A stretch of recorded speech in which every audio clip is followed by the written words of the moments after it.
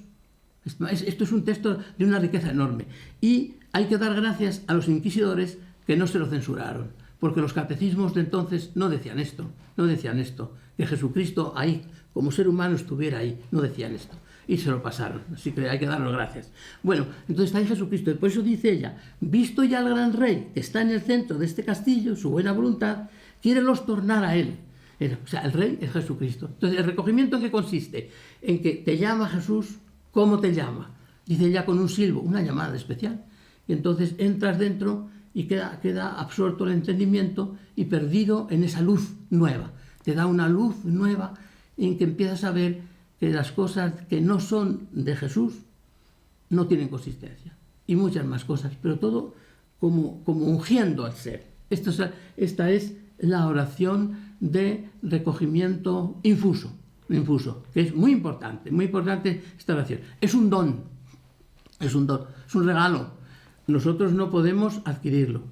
Pero sí que a mí me gusta mucho hablar de la mística sin fenómenos místicos. Estos son fenómenos místicos, este fenómeno. Pero eso se puede percibir también sin la aparatosidad del fenómeno. Y posiblemente mucha gente lo percibe así. Por ejemplo, Santa Teresita no tenía los fenómenos y tenía a veces sequedades tremendas, pero tenía como una luz, como una cosa de que Jesús estaba con ella y que la envolvía, que eran estas cosas, sin fenómenos místicos. Porque Santa Teresa es una mujer mística, entonces está todo en fenómenos normalmente. Y por eso muchas veces la gente se retira de ella y dice, bueno, esto no es para mí. Pues a lo mejor usted, mírese bien, que a lo mejor según está orando y pues según lleva su vida, puede tener esto. ¿Qué notas o qué características hay que tener? ¿Qué características hay que tener, verdad, para ver si esto que me pasa es verdad o no? Pues la característica fundamental que hay que tener es si cuando te pasan estas cosas, las cosas de la tierra te atraen menos o te atraen más. Si atraen menos y te vas despegando y te pasa eso, puede ser verdad. Puede ser que estás en recogimiento infuso sin fenómeno, que puede ser así. Y por eso digo que a Santa Teresa había que despojarla de los fenómenos para hacerla más popular, más cercana, porque es muy popular en cosas que a ella no le gustaría ser popular, en cosas que la gente dice, Santa Teresa hacía esto, lo otro y tal, pero no, a ella le gustaría ser popular en esta maestría de la oración, ¿no? Y muchas veces decimos, esto ya no es para mí, la mística no es para mí. Bueno, pues a lo mejor es para ustedes y para mí. Bueno, esto es el fenómeno, este es el grado primero, ¿verdad?, de oración ya místico, recogimiento infuso. Un texto muy bonito que está en cuartas moradas, yo les doy el número, a veces los números varían, 3.2. Es un texto precioso, muy bonito. No lo leo otra vez, que me gustaría leer otra vez para ir ahorrando un poquito de tiempo.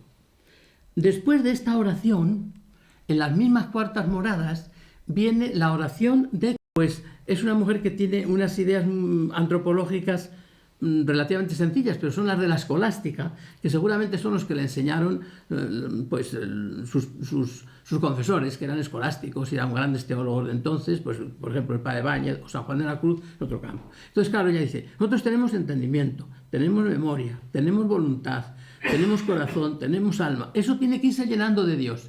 Y la oración teresiana lo va llenando todo. En el fondo es una maravilla, porque vas llenando todos los espacios para que luego cuando lo tengas lleno, pues tú eres ya un instrumento de Dios, eres Dios, está Dios en todos los sitios. Bueno, la oración que hemos visto anteriormente, pues esa oración que hemos visto anteriormente toca el entendimiento, por así decirlo. Este ahora toca la voluntad, lo que viene toca la voluntad. Entonces, el entendimiento es saber, reflexionar, pensar. La voluntad es el amor, querer. Y está lo afectivo. Entonces eso toca lo afectivo. Y voy a ver la descripción y después pues explico un poquito. Oración de quietud. Estamos todavía en las cuartas moradas. Y así como su majestad quiere, cuando es servido hacer alguna merced sobrenatural, produce con grandísima paz y quietud y suavidad de lo muy interior de nosotros mismos, todo está dentro.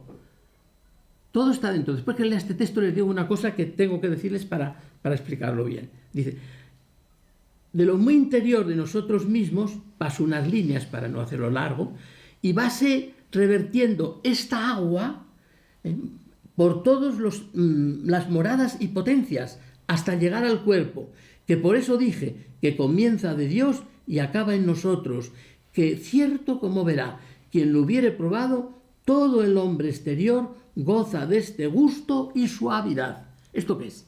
Pues es que Jesucristo se da como gusto del ser. Nosotros en las conversaciones tenemos alegría, tenemos gusto, tenemos tal, en un paseo, hay un gusto especial que no es la comida o que no es otra cosa, es que está fuera, que no son cosa física. Uno tiene un día mucho calor, va, se ducha, queda bien, siente gusto. No es físico. Usted va a dar un paseo, te encuentras con una persona, tienes una cosa. Esto, bueno, pues esto lo da Jesucristo a fondo en la persona. Entonces ella lo ha comparado como un agua que sale de nosotros y brota. Y les dije que le iba a explicar esto porque es que ella, en el ser humano, en las moradas, dice que dentro de nosotros hay una fuente, es Jesucristo, que se divide en 4 ríos, que se llaman las 4 formas de oración, etc. Entonces, esa fuente, ese Jesucristo ahora es en forma de fuente. Hay un sol, luego será en la oración anterior, me olvidé decirlo, es en forma de luz, está dentro, y de dentro sale la luz, y de dentro sale el agua, pero es la fuente y la luz. Fíjese cómo se parece todo esto, ¿verdad?, al Evangelio.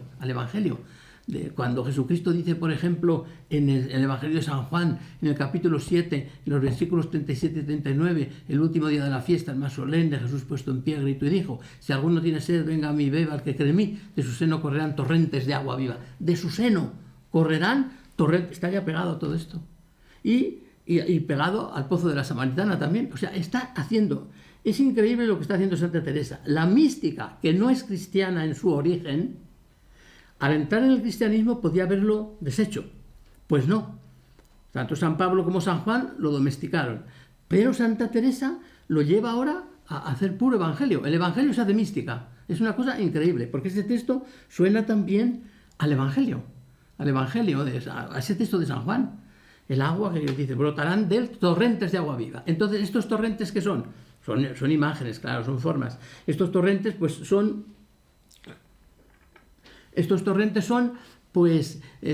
sensaciones, experiencias de Cristo que brotan en nosotros y se hacen, y van recorriendo todos los sentidos y potencias. Va tocando todo, y se llena todo de afectividad. Entonces, ¿qué ocurre? Que la persona que vive esta realidad,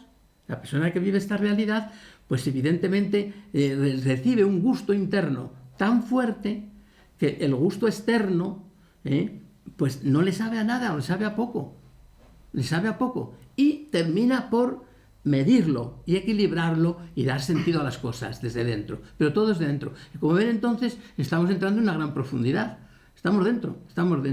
Bueno, esta oración se puede personalizar un poquito más en otro texto que tiene Santa Teresa, que dice así: parece que todo el hombre interior y exterior conforta, como si le echasen en los tuétanos de los huesos una unción suavísima a manera de un gran olor, que si entrásemos en una parte de presto donde le hubiese grande, no de una cosa sola, sino de muchas, y no sabemos qué es, ni en dónde está aquel olor, sino que nos penetra todos. Así parece que es este amor suavísimo de nuestro Dios. Se entra en el alma y es con gran suavidad, y la contenta y satisface. Este texto está en las meditaciones sobre los cantares, evidentemente, y está comentando el abrazo del esposo y la esposa del cantar, pero al mismo tiempo está comentando, diríamos también, el texto del Evangelio de San Juan, cuando Juan reclina su cabeza en el pecho de Jesús. Son textos que están ahí todos. Bueno, pues este texto que está más alto sería lo que ella llama pues oración o sueño de potencias, que estaría pegado a la quietud, ¿verdad? Pegado a la quietud. Pero como ven, todos son textos muy relacionados con el Evangelio y muy humanos, como pendientes y dependientes de la carne de Jesucristo. Entonces esto sería oración de quietud, que sería las cuartas moradas. Sueño de potencias es todo esto. Este texto puede verse como sueño de potencias, es la quietud como un poco más fuerte. Entonces hemos tocado ya el entendimiento y la voluntad. O sea, Cristo se ha apoderado del entendimiento y se ha apoderado de nuestra voluntad. Fíjese que en la oración, qué fuerte es esta oración teresiana, ¿verdad? Cómo coge por dentro y arrebata, pero de forma muy sencilla, ¿eh? No hay que hacer nada, hay que estar delante de una imagen de Cristo, delante de un crucifijo, delante del sagrario, o sin nada, pensando en Él. No hay que hacer mucho ejercicio, ni aprender muchas cosas, ni hacer maestrías de escuelas de oración y todo eso, que es más fantástico todo, pero que esto es más simple.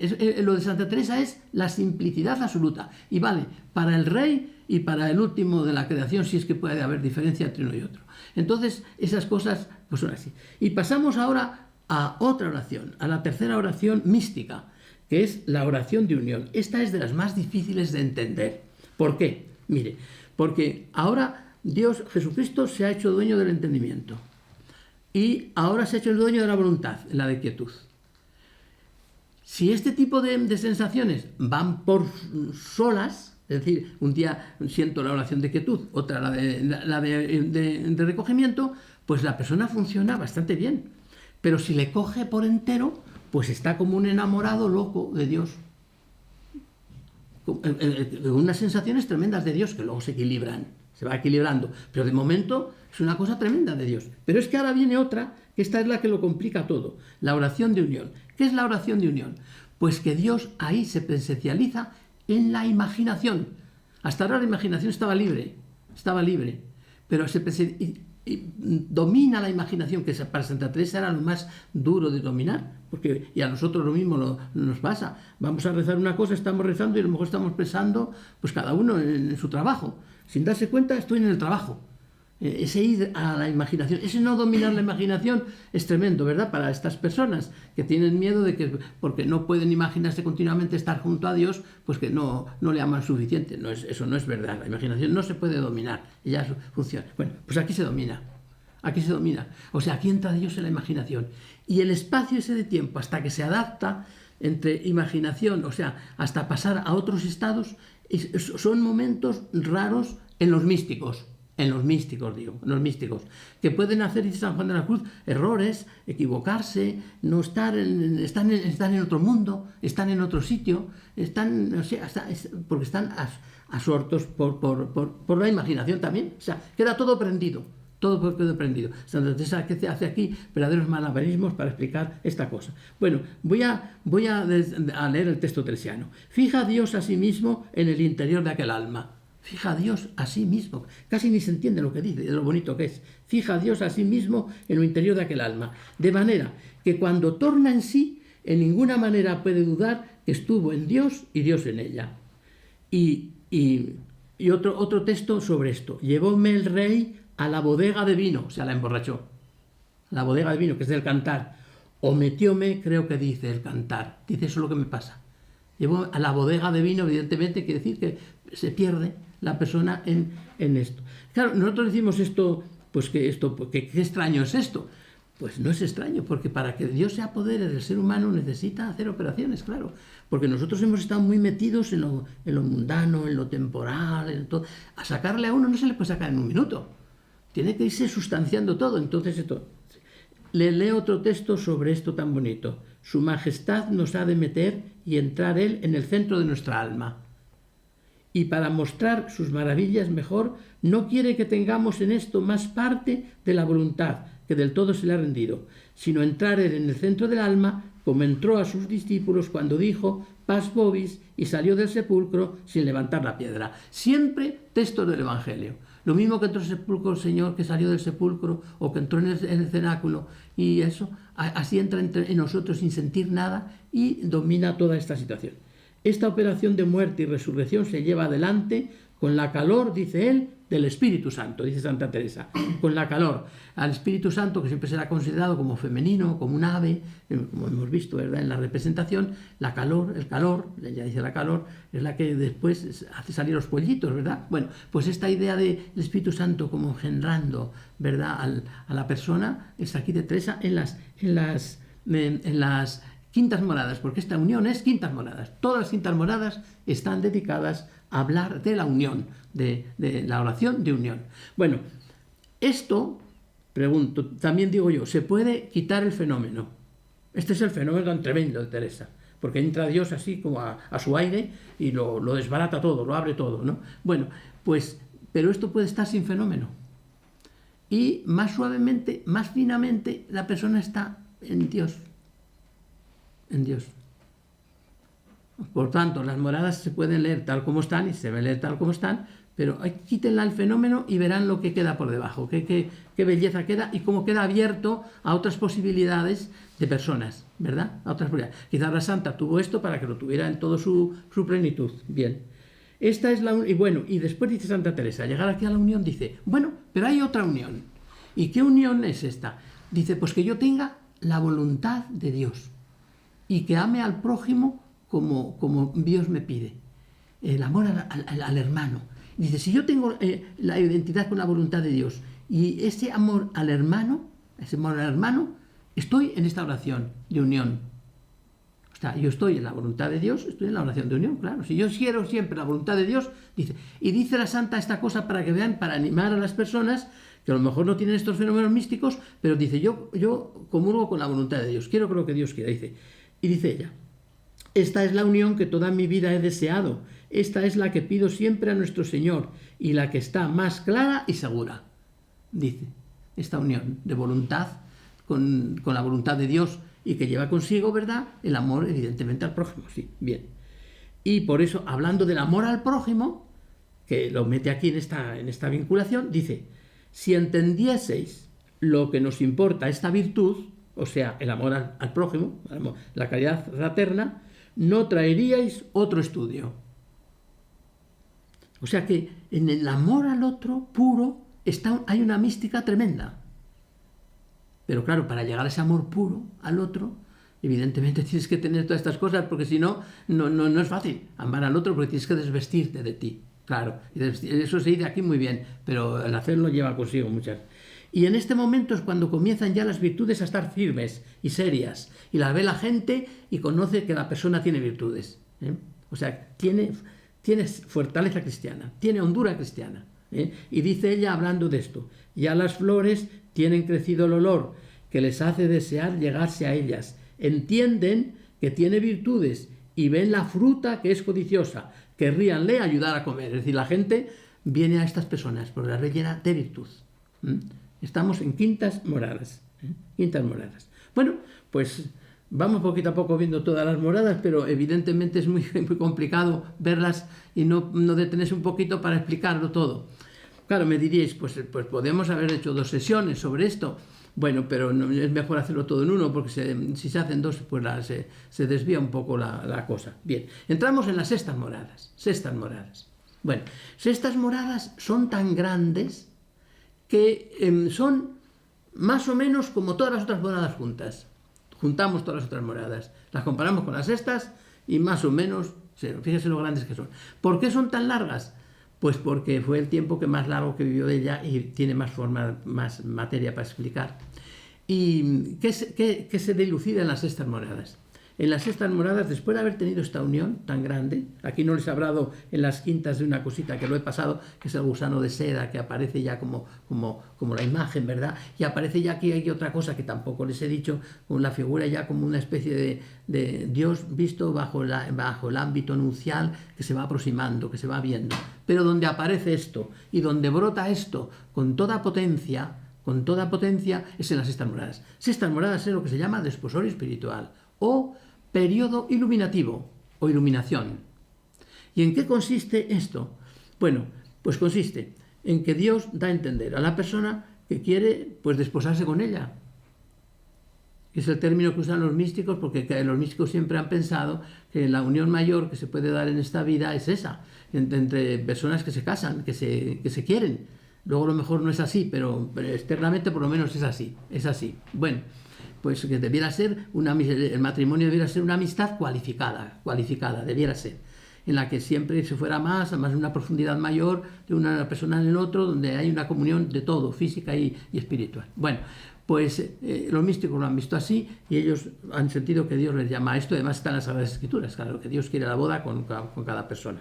Entonces, aquí en estas moradas, entonces Jesucristo se muestra a la persona para que vea cómo es.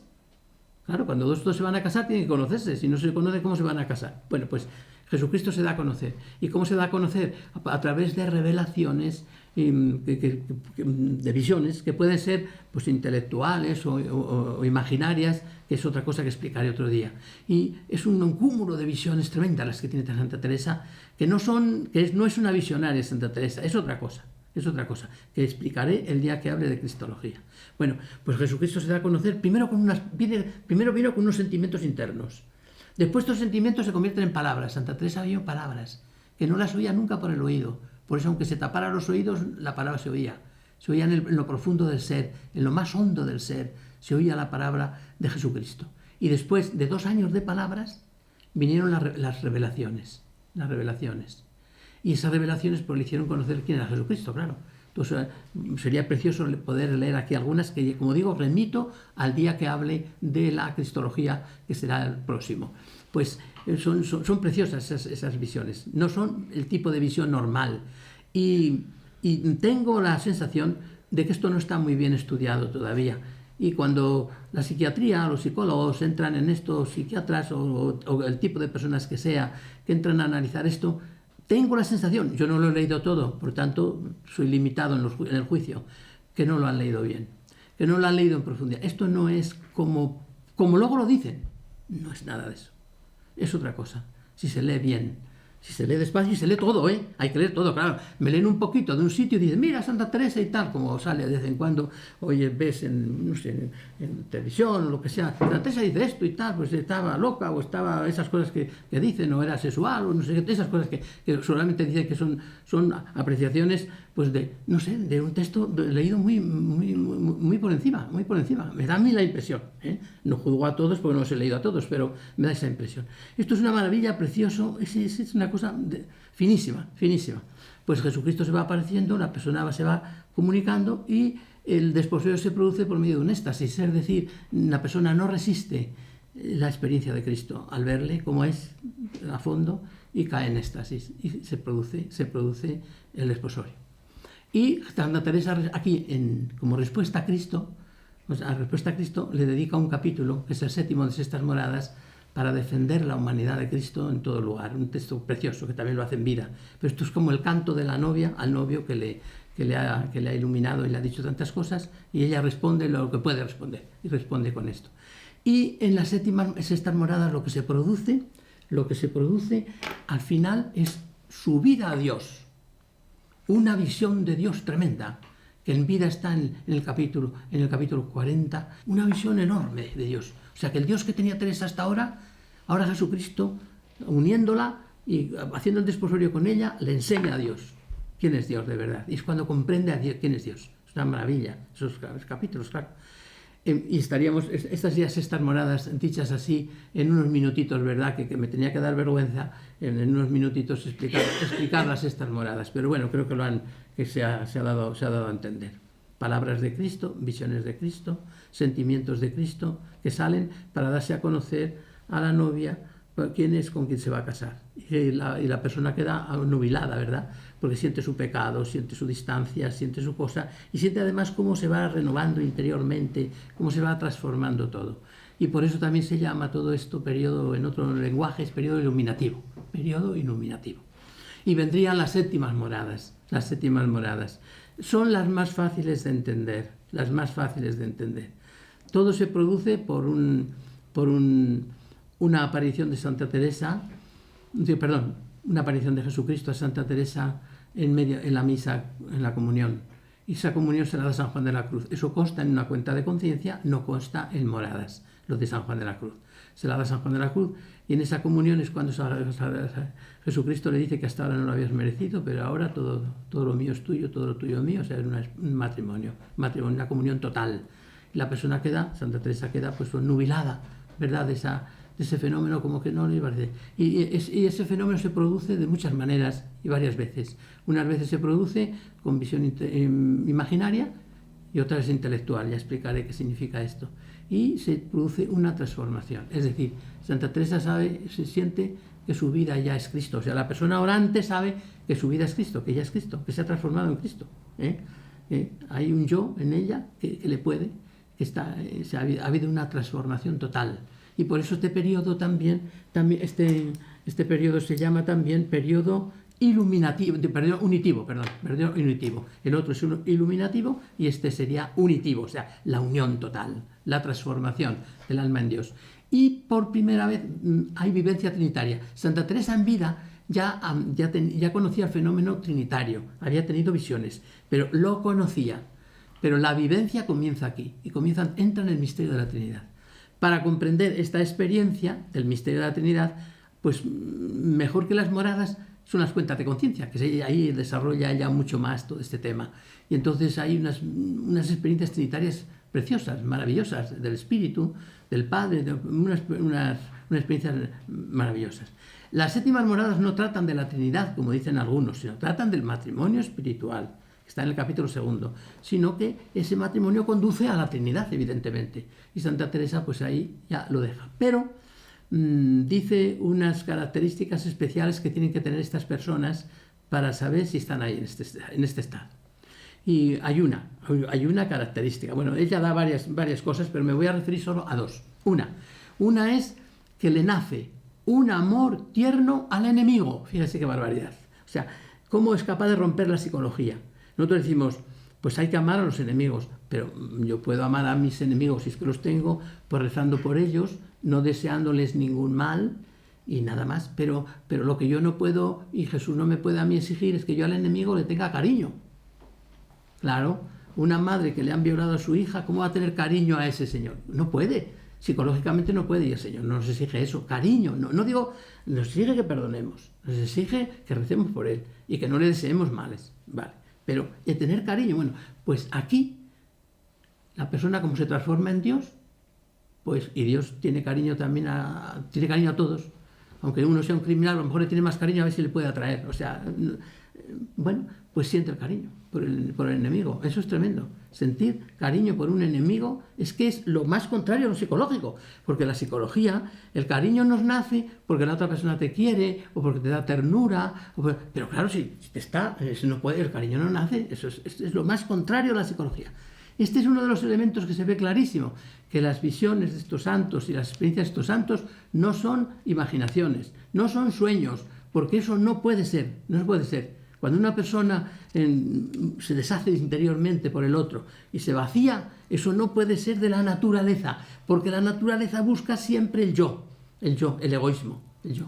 Entonces eso tiene que ser que ha intervenido Dios y ha roto todos los parámetros, ¿no? Entonces eso es una cosa preciosa. Entonces este es el elemento último para definir, usted está en séptimas moradas, ¿tiene cariño a su enemigo? Pues está en séptimas moradas aunque no haya tenido ninguna visión.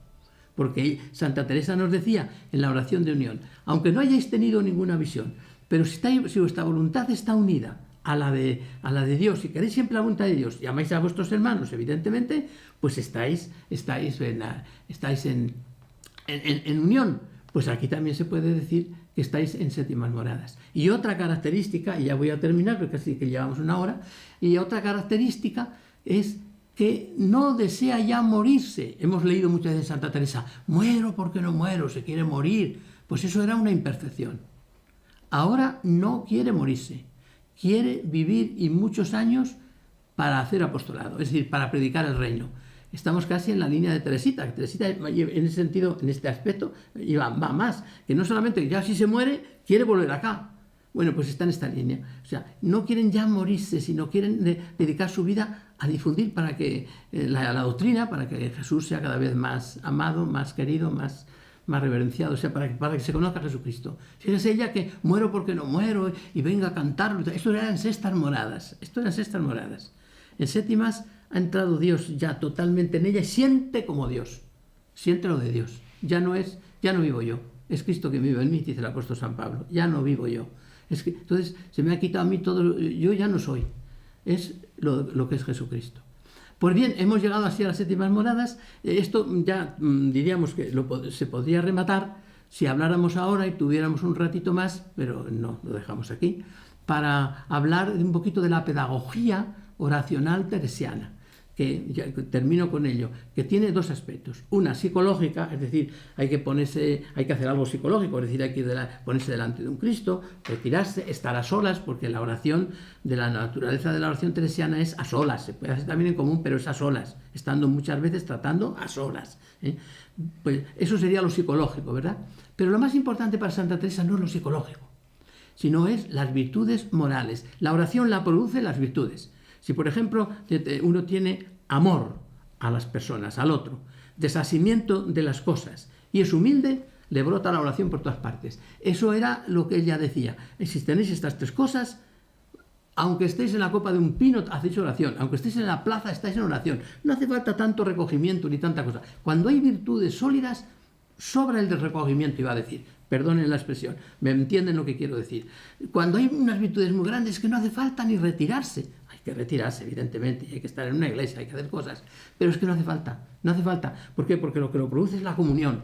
Y la comunión la tienes en cualquier sitio con Dios, cuando vas unido. Lo mismo cuando estás unido a una persona, o a dos, o a tres, o lo que sea, vayas a donde vayas, hagan lo que quieran, digan lo que quieran, nadie te separa de eso, estás ahí. El día que se muere una persona que tú quieres, el día que hay una fiesta, que hay una alegría, está en la cabeza la persona, no puedes ir a cualquier sitio que vas con ella. Pues bien, así terminamos este proceso larguísimo de la oración teresiana, que como han visto se ofrece unos panoramas enormes y que claro, para explicarla pues se necesitaría un curso. Pero esto a lo que invita es a leer a la Santa, a reflexionarlo, a darlo vueltas ya con estas ideas, pues a recrear, ¿verdad?, el pensamiento de la Santa y seguirlo. Y así terminamos esta segunda sesión de este curso breve sobre Santa Teresa.